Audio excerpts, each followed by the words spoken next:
Hello, welcome to the Square Spiral Garden.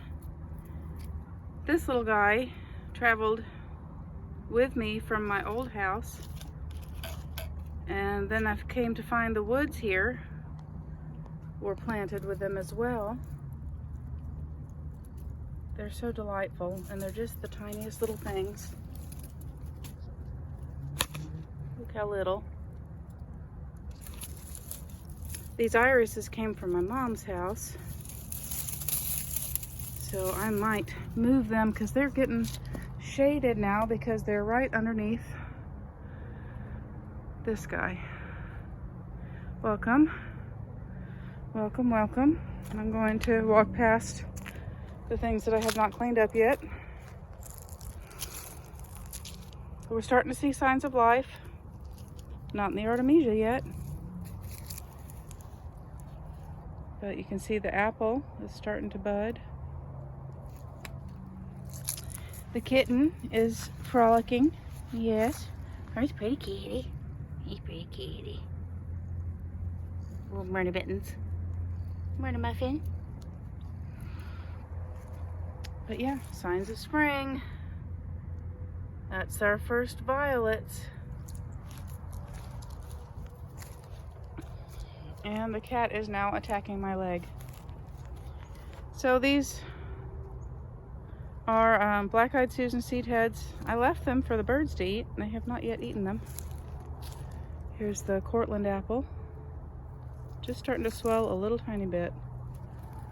Let's see if we got anything going on with the... Yeah, look at that. Mulberry is starting to bud out also. Garlic greens. I've gotten to eat some garlic greens already this year. Here's the hazelnut. Starting to bud out as well. Still has catkins.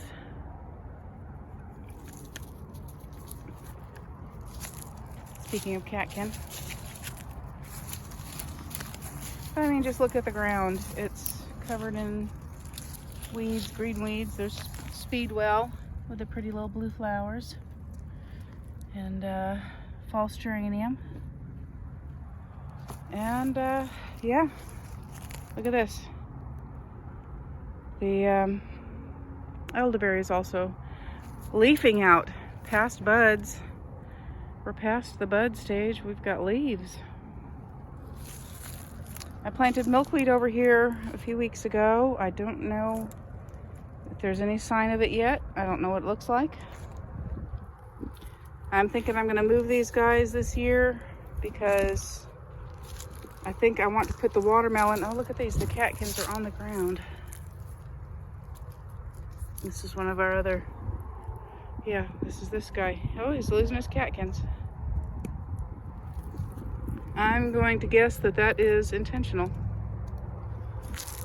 Oh, but watermelons. I've ordered watermelon seeds, and I'm thinking that they will need to go where there is more water. And the end of the water spout, so the water spout right there comes down, and I've got it piped to where it comes out behind this trellis. Wild rose being wild. So I'm thinking this is where the blueberries are also budding out.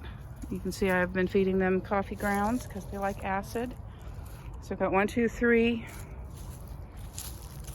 Yeah, blueberry and the little tiny blueberry. Let's see how he's doing. Yeah, but also budding out. So I'm thinking maybe the watermelon would like growing here. But I don't want to put down those lattice works. I don't know what I'm going to do. Recent compost pile right there. Compost pit. I said pile. Haha. That's a pit where I bury the compost in the ground. Yeah, signs of life. Look, here's violets coming up. Wild violets. The leaves and the flowers of the violet are both edible. Wild kitten. Now this being close to the house, I don't plant anything food oriented here. This is where flowers live. And I've already got daylily coming up. I knocked down the Maximilian sunflower stalks. They were really tall here. And they started falling out towards where I am standing. So it made it difficult to walk through here. But then let's talk about our winter success, because it's still winter. Even if the oregano is already coming back full on, even though we still got another month of possible frost. Thank you. Yes, hello. So the temperature got down to -1, possibly -2, and my rosemary survived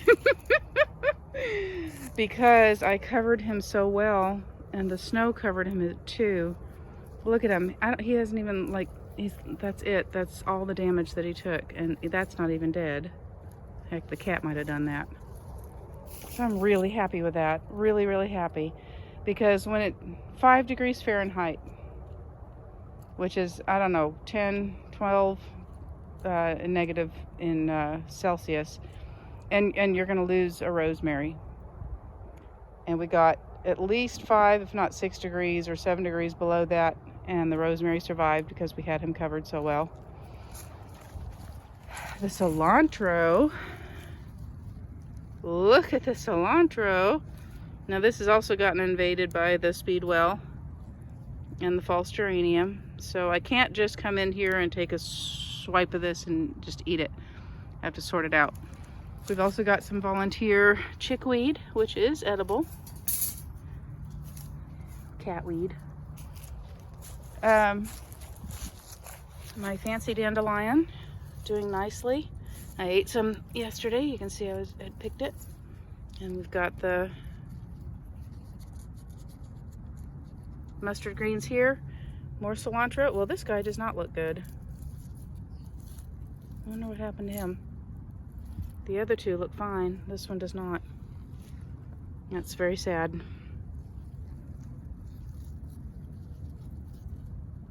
See, these mustard greens are doing okay. And I think this is horehound. I've been eating it. It's a really lovely sour flavored leaf. Oh, that doesn't need to be in there. That doesn't need to be in there. Where is it? Wild strawberry. I know it's something that I planted, and it's been doing really nicely.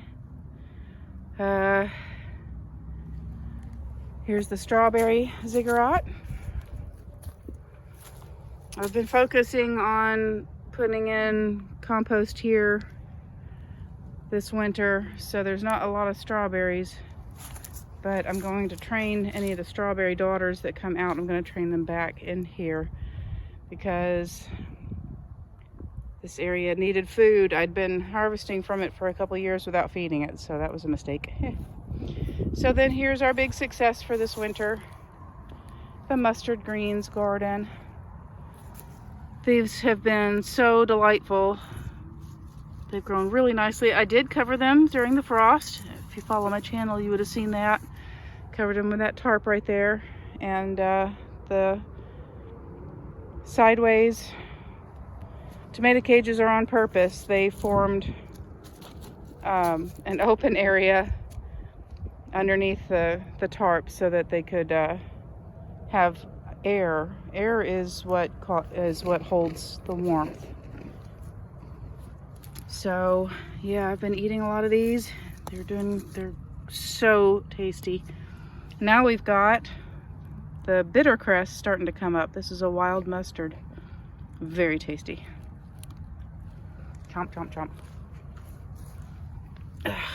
This is goldenrod, which I enjoy having in the garden and other places, but does not belong here. And this is the bed where we've got Inky, our poke plant. But we've also got some mosh coming up.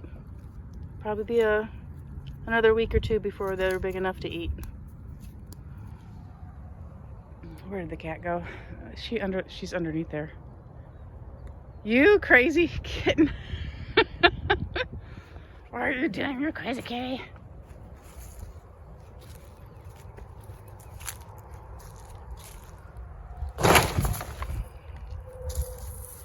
You're a funny kitty. You're so funny kitty. No cat can resist a good tarp. Yeah, no. All right, yeah, this tarp is going to move soon and cover up more ground that will eventually become an iris bed. So we'll probably do a whole different video on that. But here's your crazy kitty. It's wet under there, goofball. All right, so here's the square spiral garden right now. It is the 3rd day of March. So we're only a couple weeks away from spring. Oh. There she goes. All right. Be well, y'all. Eat your greens.